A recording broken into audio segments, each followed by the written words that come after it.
കുറച്ച് കഞ്ഞി കുടിച്ചാൻ.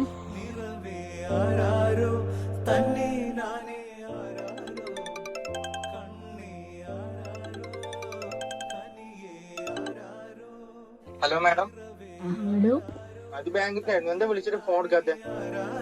2 ദിവസം വരെ ഞങ്ങൾ വെയിറ്റ് ചെയ്യും. അല്ലാതെ ബാങ്കിന്റെ നടപടിയായിട്ട് ജപ്തി നോട്ടീസ് വരും കേട്ടോ.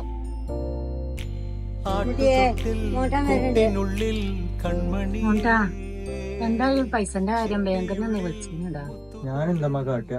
അപ്പൊ തന്നെ ഞാൻ അനുവിന്റെ ഇമ്മാന്റെ എല്ലാരും ചെലവും ഞാൻ നോക്കണില്ലേ? എന്റെ അടുത്ത് ഓടുന്ന പൈസ എന്താ കാട്ടമ്മ പൈസക്ക്? ഞാനെന്താ മോളെ പറയണ, ഇത് എന്തെങ്കിലും പണി നോക്കും. എന്താ നിങ്ങൾ ഈ പറയണം? നിങ്ങൾക്കറിയില്ല അനുവിന്റെ അവസ്ഥ. ഞാൻ അവിടുന്ന് പോയി കഴിഞ്ഞാൽ ഓനാരാ നോക്കും? നമ്മളെ ജമീൻ താത്താനെ കണ്ടില്ലേ, 37 പേര് ഇരുന്ന് ഫോണിൽ കൂടെ പൈസ ഉണ്ടാക്കണം.